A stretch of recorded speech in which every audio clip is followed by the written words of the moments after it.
Everyone, আমি সুস্মিতা। আজকের একটি নতুন ব্লগে সবাইকে অনেক স্বাগত। যে যেখান থেকে ভিডিওটি দেখছো, আশা করছি সবাই খুব ভালো আর সুস্থ রয়েছো। আমরাও মোটামুটি বেশ ভালোই আছি। আমি তো ভালো আছি, তবে আমার গলাটা একদম বসে গিয়েছে, একটু ব্যথা ব্যথা করছে সকালবেলাটা আর কি। তো যাই হোক, আজকে কিন্তু ভীষণ সুন্দর রোদ্দুর বেরিয়েছে, একদম ঝাঁ চকচকে রোদ্দুর। তো রোদ্দুর না হলে ভালোই লাগে না, কেননা আজ ছুটির দিন, শনিবার। তো আজকের ব্লগটা শুরু করছি একটু দেরি করেই। তো এখন ঘড়ি কাঁটায় বাজে ওই 10টা মতো। সকালে উঠে একটু টুকটাক কিছু ব্রেকফাস্ট করেছি, বাইরে এসেছি, একটু ঘোরাঘুরি করবো, এত সুন্দর রোদ্দুর বেরিয়েছে। আর তার সঙ্গে টুকটাকি কিছু কাজকর্ম রয়েছে। এই যে এখন আমরা এসেছি 7-Eleven-এ, এখানে আমাদের ইলেকট্রিক আর গ্যাস বিলটা পেমেন্ট করার জন্য।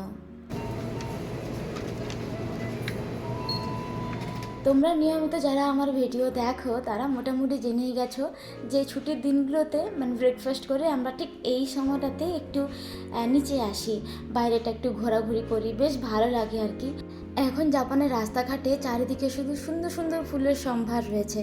এই যে আন্টির দোকান, তার পাশে জানো তো একটা ঘর রয়েছে, ওই ঘরের চারদিকটাতে এত সুন্দর সুন্দর ফুলের গাছ রয়েছে, দেখলেই না ভীষণ ভালো লাগে। ওই যে ছোট ছোট বেগুনি কালারের ফুলগুলো হয়েছে, আর এই দেখো বেশ বড় একটা গোলাপ ফুলের গাছ, জানো তো এত গোলাপ ফুল হয়েছে, হলুদ গোলাপ, আর এত বড় বড়। তবে গাছ থেকে না কখনো এরা ফুল তোলে না আর কি, সেই ফুল কিন্তু গাছেই থাকে। আর সত্যি দেখতে ভীষণ সুন্দর লাগছে। এই যে ঘরটা, এই ঘরটা দেখলে না দূর থেকে যেন মনে হবে বেশ সুন্দর একটা বাংলো, বেশি বড় নয়, তুমি ছোটোর মধ্যে বেশ ভালো লাগে দেখতে। এটা তোমাদেরকে জিনিস দেখাই, আমি যে গাছের নিচে দাঁড়িয়ে আছি, এই গাছের নিচটাতে কিছুদিন আগে কিছু ডালপালা ছিল না, যেন মনে হচ্ছিল গাছটা একদম মরে গেছে, মানে পুরো শুকনো ডালপালা হয়ে গেছিলো। এই এখন দেখো কি অবস্থা হয়েছে, কি সুন্দর গাছে পাতা এসছে কচি কচি, আর ফুল ফুটেছে, কি ভীষণ সুন্দর লাগছে। ওই যে বললাম তোমাদেরকে, এখন জাপানের রাস্তাঘাট চারিদিকে ভীষণ সুন্দর সুন্দর ফুল গাছ রয়েছে। দুদিন আগে এই গাছটা একদম মরা হয়ে গেছিলো, যেন মনে হচ্ছিলো গাছটা মরেই গেছে, শুধু ডালপাল ছিল।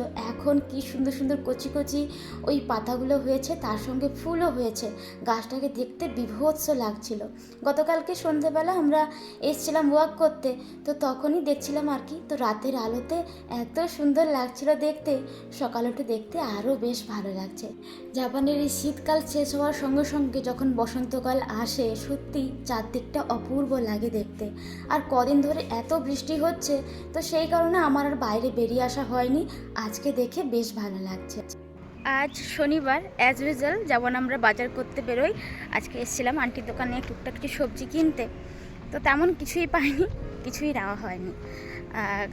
আর এখন ভাবছি এই সোজা রাস্তা বরাবর একটু ওয়াক করব, তবে প্রচণ্ড রোদ বেরিয়েছে এখন।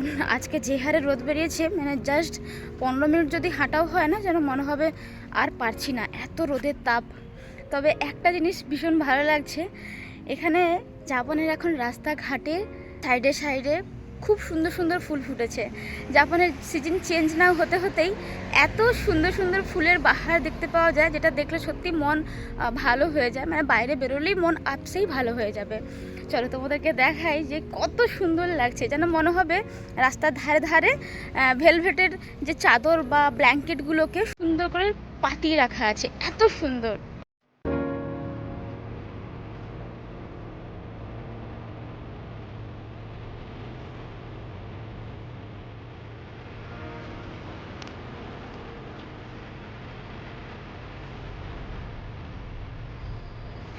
এই দেখো এখন না রাস্তার ধারে ধারে এই রকম ধরনের ফুল গাছগুলো লাগানো রয়েছে, মানে সারা বছরই লাগানো থাকে, কিন্তু ঠিক এই সময়টা শীত চলে যায়, বসন্ত আসে, ঠিক এই সময়টাতে এই রকম সুন্দর সুন্দর ফুলের দেখা মেলে।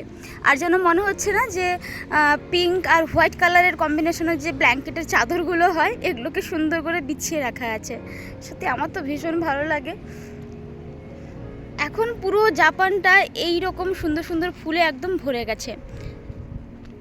এই দেখো গোটা ওই যে এটা হচ্ছে ছোট্ট পার্ক, এই পার্কের পুরো চারদিকটা দেখো কত সুন্দর করে গাছগুলোকে লাগানো আছে আর হয়েছে ফুলগুলো, তবে এখনও বাকি রয়েছে। যখন পুরো ফুটে যাবে না, দেখতে আরও বেশি ভালো লাগে। সত্যি 2 দিন আগে এই সমস্ত গাছগুলো, এই যে পার্কের পুরো জায়গাটা যেন কেমন একটা লাগছিল শীতকালটাতে, যেন মনে হচ্ছিলো সব গাছ, সব জায়গা যেন একদম রুক্ষ সূক্ষ্ম হয়ে গিয়েছে। তো বসন্তকাল আসতেই প্রত্যেকটা গাছে একদম সবুজ সবুজ হয়ে গিয়েছে, চারদিকটা একদম হারা ভরা লাগছে, কী যে অপূর্ব লাগছে দেখতে। জানো তো, জাপানের এই 4টে সিজনের মধ্যে এই সিজনটা সব থেকে বেস্ট লাগে, এই বসন্তকাল। এটা হচ্ছে চেরি ব্লসমের সময়, আর চেরি ব্লসমের পরই আসে এই সুন্দর ফুলের বাহার। জাপানের রাস্তাঘাটে দুদিকে এই ফুলের গাছগুলো লাগানো রয়েছে, যেখানে সাদা গোলাপি কালারের ফুলগুলো ফোটে। যখন সব একসঙ্গে ফুটে যায় না, যেন মনে হবে কোনো সুন্দর রঙ বেরঙের চাদর বিছিয়ে রাখা আছে, এত দুর্দান্ত লাগে দেখতে।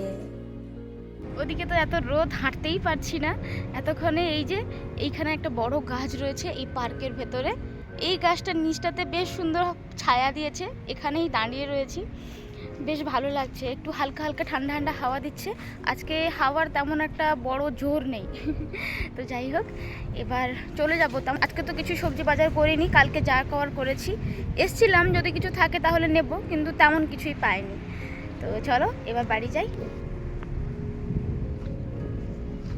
আর এই তো বাইরের থেকে এসে ব্রেকফাস্ট করব, তারই তোড়জোড় করছি। তো সকালে 2টো ব্রেডই খেয়েছিলাম, আর কিছুই খাওয়া হয়নি।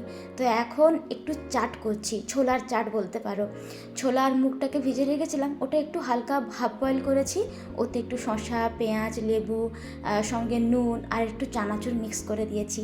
এই চানাচুরটা কদিন আগে এসছে জানো তো, আমি খেয়ে খেয়ে প্রায় শেষই করে দিয়েছি।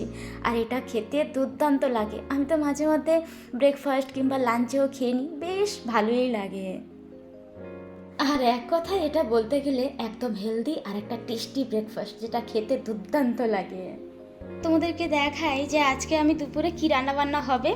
তেমন কিছু করবো না, খুবই সিম্পল খাবার দাবার। কালকে গেছিলাম বাজার করতে, মাছ নিয়ে এসেছি, এই যে স্যালমন ফিশ 4 পিস ভালো করে ধুয়ে রেখে দিয়েছি। আজকে করব জিরে ঝোল, ওই যে সেদিন করেছিলাম। এখানে বেগুন রয়েছে, এটা হচ্ছে জুকিনি, এখানে 1 পিস মাত্র আলু দিয়েছি, আর বেশি একদম দিইনি। এই যে একটুখানি পেঁয়াজ কেটে রেখেছি, জিরে ঝোল করব। আর সাথে করব এখানে কুমড়ো ভর্তা। কুমড়ো ভর্তা বলতে যে বেশি করে রসুন দিয়েছি, কুমড়ো কেটে নিয়েছি, একটু জল দিয়ে হালকা সেদ্ধ করে নেব, দিয়ে ভর্তাটা বানাবো। আর সাথে হচ্ছে খেসারি ডালের বড়া করব। গতকালকে রাত্রে করেছিলাম, একটুখানি রেখে দিয়েছি আর কি, ভীষণ ভালো লাগে খেতে। অল্প একটু পেঁয়াজ মিশিয়ে দেবো, দিলেই হয়ে যাবে। তো এই আজকে খুবই সিম্পল রান্নাবান্না হবে। এই যে এদিকে অল্প একটু তেল দিয়ে কুমড়োটা ভাজতে বসিয়ে দিচ্ছি।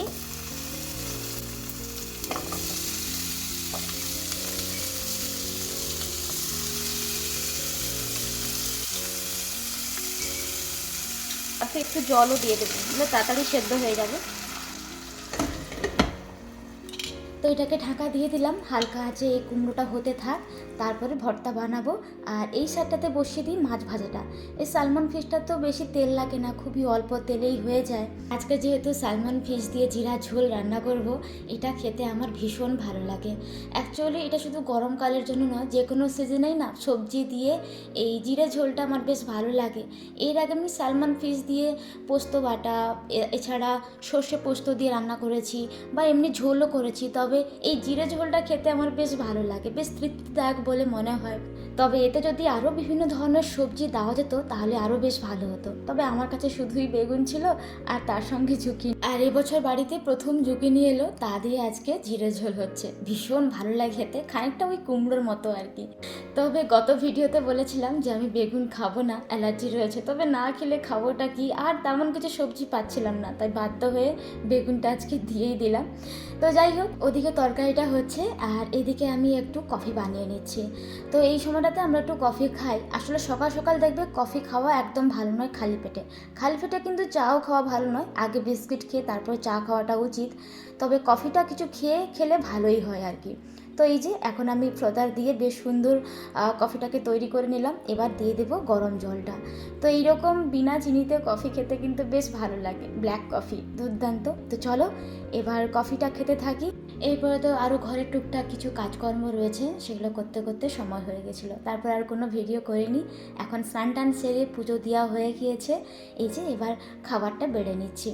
আজকে দুপুরের খাবারটা একদম বাঙালিয়ানা ভরপুর, কুমড়ো ভর্তা, সঙ্গে ডালের বড়া, তার সঙ্গে জিরে ঝোল, আর হচ্ছে ওই যে শশা চানাচুর পেঁয়াজ দিয়ে একটা স্যালাড করেছি, আর সঙ্গে একটু দই নিয়েছিলাম। তো এই তো আজকে শনিবারে দুপুরের খাবার দাবার একদম জমজমাট। তো আজকের ভিডিওটি আর বড় করলাম না, কেমন লাগলো অবশ্যই কিন্তু কমেন্টে জানিও, আর যদি কেউ নতুন থেকো প্লিজ চ্যানেলটিকে সাবস্ক্রাইব করে পাশে থেকো। সবাই ভালো থেকো, বাই।